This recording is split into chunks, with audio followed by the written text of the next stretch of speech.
Masya Allah, ganteng berwibawa banget ini. Namanya tuh Mas Muhammad Wildan Prakoso. Aduh, tepuk tangan ini. Mas Wildan, apa kabarnya nih? Alhamdulillah baik. Kamu sendiri gimana, Niza? Wah, aku sih selalu begini ya Mas, energi, baik, dan alhamdulillah sehat kok. Alhamdulillah. Boleh tahu nggak sih Mas, Mas itu asalnya dari mana ya?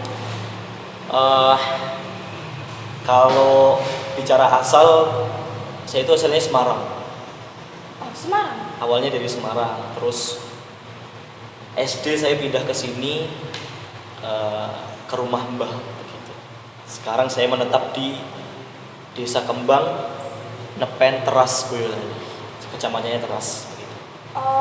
Lalu dari sana ke sini tuh menurut Mas itu terasa selama lama-lama atau terasa cepat gitu Mas?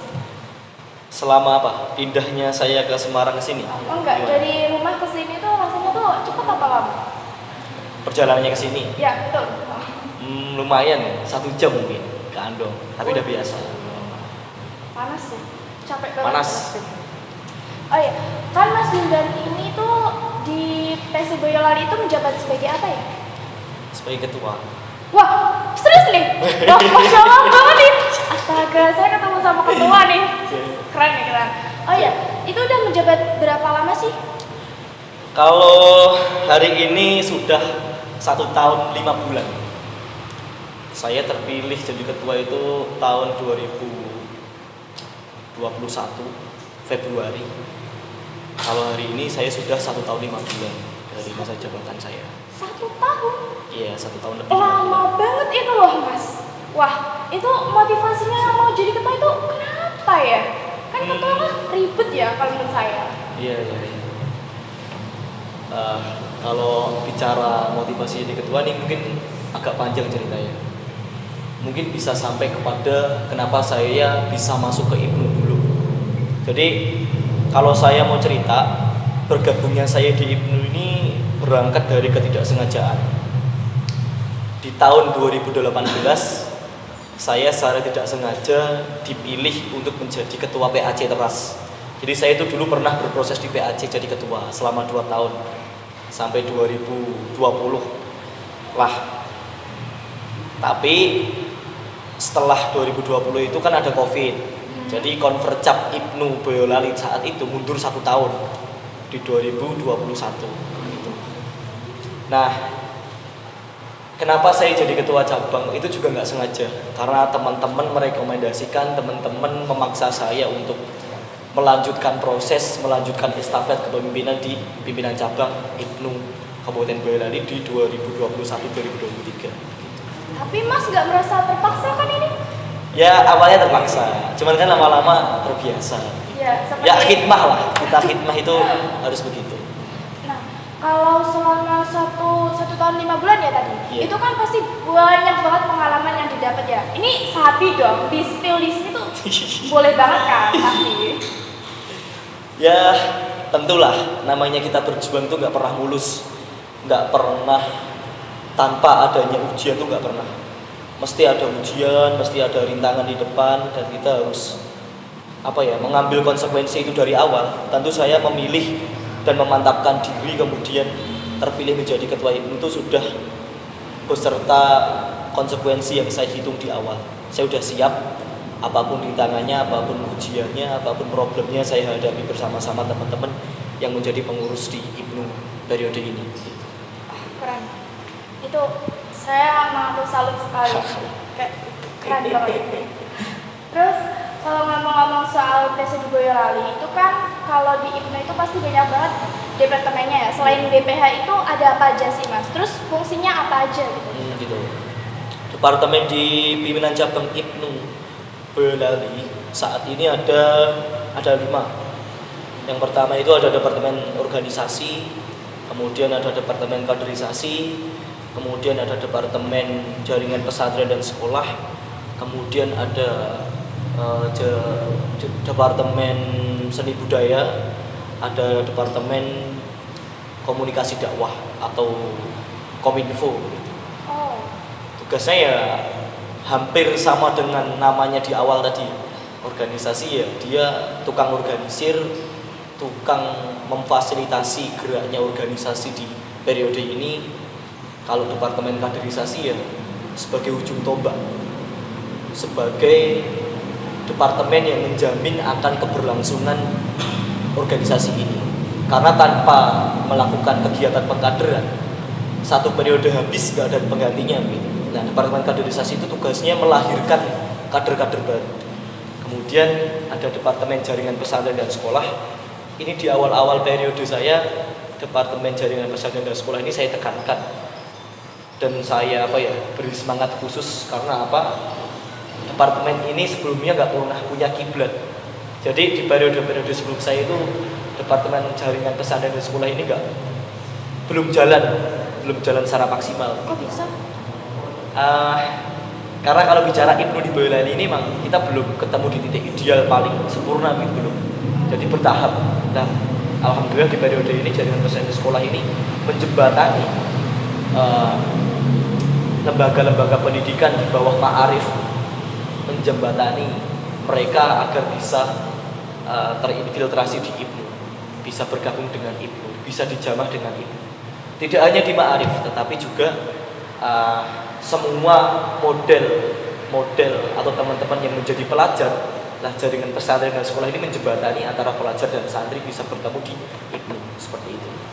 Nah, kemudian ada departemen seni budaya dan olahraga. Nah, ini berkaitan dengan perjuangan kita sebagai pelajar NU di bidang kebudayaan, di bidang kesenian, di bidang kita memfasilitasi bakat-bakat teman-teman Ibnu IPPNU di Boyolali.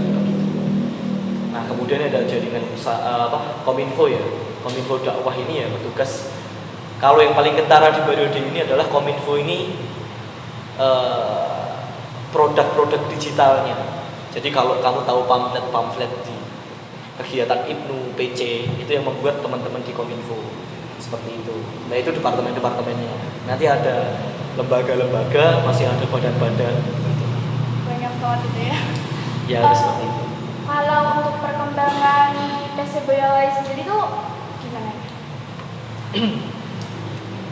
Perkembangannya kalau hari ini saya mau bicara tentu ada perkembangan. Bukan berarti saya ingin terlalu percaya diri dan mengkampanyekan periode ini sukses enggak. Tentu ada kurang lebihnya. Tapi kalau dikatakan ada perkembangan, ada.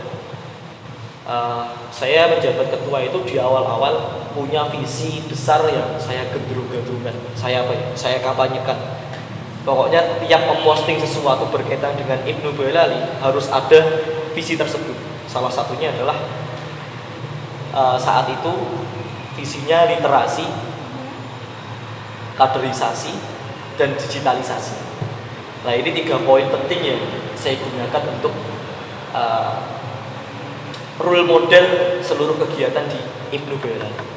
Jadi tiap kegiatan kita nggak boleh hanya mementingkan seremonial, tidak hanya mementingkan segala bentuk yang sifatnya ornamen atau perlengkapan gitu saja enggak.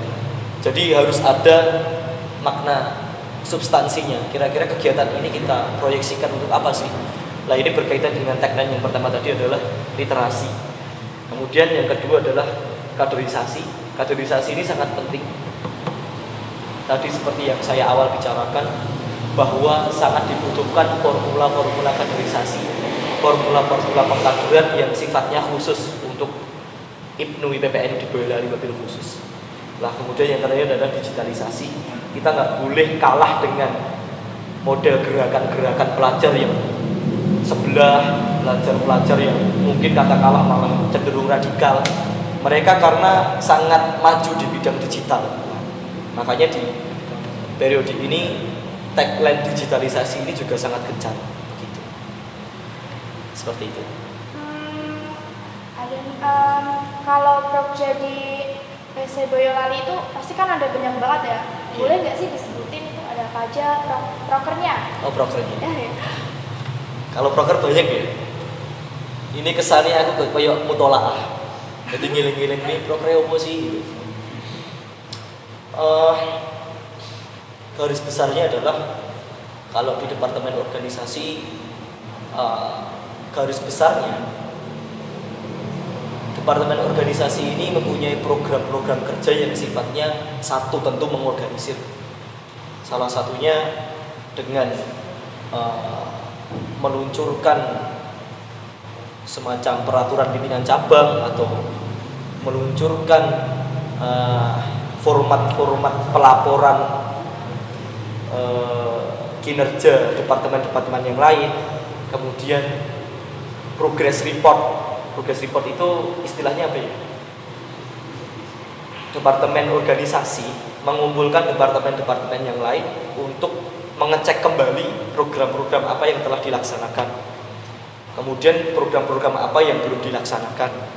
Kemudian kira-kira halangan dan rintangannya apa, seperti itu. Nah, itu namanya progress report. Nah, termasuk pula ada kegiatan proker departemen organisasi adalah rapat triwulan. Jadi kita punya rapat rutin itu selama 3 bulan sekali yang dilaksanakan oleh departemen organisasi. Jadi intinya kalau departemen organisasi ya kinerjanya adalah mengorganisir dan mengakomodir departemen-departemen yang lain seperti itu. Kemudian departemen kaderisasi kemarin telah dilaksanakan kegiatan lakmut, latihan kader muda, dialog juga di pondok mana saya lupa namanya. Itu berjalan 3 hari, alhamdulillah sukses juga. Kemudian ini yang lagi diusahakan adalah pembuatan tim fasilitator. Jadi biar nanti departemen kaderisasi nanti biar nggak susah-susah mengawal pengkaderan-pengkaderan yang ada di PAC. Contoh Makesta atau lakmut-lakmut yang akan dilaksanakan di PAC nanti. Tapi ini baru proses. Doakan saja nanti tercipta tim fasilitator di periode ini biar nantinya periode yang akan datang lebih mudah dalam melaksanakan pengkaderan-pengkaderan seperti itu. Bicara tentang lakmut, departemen kaderisasi periode ini mempunyai jatah lakmut yang kedua. Jadi lakmut itu di Boyolali selama puluhan tahun Ibnu ada di Boyolali ini baru 2 kali dilaksanakan. Baru 2 kali. Padahal itu jenjang setelah Makesta kan. Nah di Boyolali baru 2 kali lakmut itu dilaksanakan. Nah ini suatu prestasi yang sebenarnya bagi kita luar biasa. Tapi bagi Ibnu mungkin di Pantura atau secara nasional lakmut dilaksanakan di pimpinan cabang itu sesuatu yang sangat biasa, bahkan kok malah di cabang. Padahal kalau kita mau menurut atau ngikuti idealnya buku pedoman kaderisasi, lakmut itu dilaksanakan oleh PAC, bukan pimpinan cabang. Nah justru Makesta itu dilaksanakan oleh pimpinan anak ranting di Dukuh. Nah ini satu PR besar buat kaderisasi seluruh Boyolali ya teman-teman. Ini harus melek bahwa pengkaderan di Boyolali masih jauh dari kata ideal. Kemudian departemen jaringan pesantren dan sekolah sudah terlaksana. Ini geraknya bagus sekali departemen jaringan pesantren. Mereka sudah mensosialisasikan Ibnu ke LP Ma'arif. Jadi PR-nya juga banyak, bahwa kalau nggak salah ada sekolah yang di bawah LP Ma'arif itu sekitar 80-an lebih. Sekolah-sekolah di bawah LP Ma'arif kan otomatis NU, SMP ataupun SMA. Nah itu dari 80-an sekolah di bawah Ma'arif itu yang masih masuk Ibnu baru kira-kira 5%. Bayangkan. Jadi ini kan sangat disayangkan. Nah ini PR besar kita juga, mungkin juga PR besar periode yang akan datang. Nah ini kerja-kerja yang dilaksanakan oleh Departemen Jaringan Pesantren Sekolah saat ini juga masih dalam tahap bagaimana bisa mengejar itu. Kemarin juga ada Konco Sinau, Konsina, mungkin teman-teman juga sudah dengar yang dilaksanakan oleh Departemen Jaringan Pesantren Sekolah juga sudah berjalan bagus. Bahkan untuk tolak ukur Solo Raya ini Boyolali termasuk yang paling bagus Konco Sinaunya. Kemudian Departemen Kominfo ini juga sudah melaksanakan podcast seperti ini juga bersama badan SCC. Kemudian juga sekolah menulis juga sudah. Kemudian Departemen Seni Budaya juga sudah melaksanakan programnya, yaitu pendataan minat bakat, membuat angket minat bakat teman-teman Ibnu di seluruh tingkatan di Boyolali ini. tapi juga masih banyak sekali PR-nya yang belum terlaksanakan. Ya kembali lagi kita mengusahakan bagaimana caranya proker-proker yang banyak tadi bisa terlaksana di periode ini, tapi lagi-lagi kita masih jauh dari kata sempurna. Ya doakan saja teman-teman diberikan kekuatan, diberikan semangat dan hiroh untuk merealisasikan proker-proker tersebut. Begitu. Tadi aku lupa loh Mas. Yeah. Aku tadi mau tanya, kan tadi Mas Wildan udah jelasin soal departemen semuanya itu kan. Kalau menurut Mas Wildan itu yang paling jempol itu yang mana departemennya? Departemennya? Dalam arti gini ya, prokernya paling tertib gitu. Ya, atau yang kesukaan Mas Wildan. Wah, aku suka banget sih sama departemen yang ini. Favorit gitu. Saya ambil yang tadi aja ya, yang prokernya paling tertib. Prokernya paling tertib itu satu departemen jaringan pesantren dan sekolah. Kemudian yang kedua, ada yang kedua ya. Yang kedua itu Kominfo. Itu, mungkin itu. Yang paling tertib. Tapi kalau kualitas sumber daya manusianya, saya respect semua. Saya percaya bahwa mereka itu kader-kader terpilih. Karena mereka menjadi pengurus juga, kita milihnya enggak main-main. Kak Wildan, Ya. untuk proker yang belum terrealisasikan itu kenapa sih? Sebabnya apa? Ya, lagi-lagi kalau bicara proker yang belum terrealisasikan, memang bukan berarti ini pembenaran ya, tapi lagi-lagi saya kabarkan bahwa tiap periode itu juga nggak bisa dikatakan perjalanannya mulus, mesti ada aja plus minusnya. Yang paling kentara adalah mungkin pendanaan. Jadi selama ini kita kan berusaha untuk swadaya mandiri, tapi ya kadang-kadang kita minta saran, kemudian kita sowan ke PCNU kira-kira bagaimana, tapi ternyata memang pendanaan ini menjadi problem bersama di banom-banom NU yang lain juga. Jadi untuk mengusahakan merealisasikan yang belum terrealisasikan, ini semoga periode ini juga bisa untuk melaksanakannya dengan tuntas gitu. Ya doakan saja. Pasti dong. Ya, aku tuh selalu mendoakan Anda loh. Oh iya. Kita udah kenal ya. Itu terus apa sih ya ampun. Saya minum. Oh iya, silakan. Kalau harapan Mas Wildan sendiri untuk yang belum terrealisasikan tadi apa? Kalau yang belum terrealisasikan ya terutamanya teman-teman tetap jaga semangat, kemudian jaga ritme perjuangan. Kita pokoknya harus tuntas satu periode ini, kerahkan semangat kalian, kemudian tata kembali niat kita bersama. Kita niatkan khidmah di NU, wabil khusus di IPNU, yang nantinya juga apa-apa yang telah kita laksanakan di IPNU ini nanti juga akan berimbas kepada NU di masa depan. Karena teman-teman ini saya yakin teman-teman di IPNU sekarang adalah teman-teman terpilih yang nantinya akan diproyeksikan menjadi calon-calon penerus NU di Boyolali masa depan. Harapan saya tiap periode itu harus punya batu pijakan. Artinya begini, kalau periode sekarang ini punya kekurangan seperti ini, periode yang akan datang harus lebih baik begitu. Kalau periode ini lakmut diadakan di PC, besok yang akan datang lakmut itu harus mulai dibiasakan dilaksanakan di PAC. Kalau saat ini kok Makesta masih dilaksanakan di PAC, periode yang akan datang sebisa mungkin kita punya target Makesta harus dilaksanakan di ranting-ranting ataupun di anak ranting seperti itu. Kalau kita sekarang punya banyak ma'arif yang belum diibnukan, periode yang akan datang kita harus fokus untuk membentuk ibnu komisariat di ma'arif tersebut. Begitu mungkin. Terus kalau buat harapan PAC di Boyolali khususnya di Andong itu apa? Ini jujur ya, kalau saya berangkat dari Kecamatan Teras, melihat potensi PAC Andung ini sangat besar. Kalau di Teras itu NU itu masih blok-blokan. Kalau saya mau bilang ya tersentralkan di suatu daerah tertentu begitu, belum merata. Nah kebalikannya kalau saya lihat di PAC Andung ini potensinya sangat besar, terutama di kultur amaliyah NU di Andong ini sudah sangat merata, apalagi ditunjang dengan banyaknya pondok pesantren di sini. Nah ini tentu tiap ketua ataupun tiap pengurus yang ada di Andong ini harus bisa membaca peluang itu.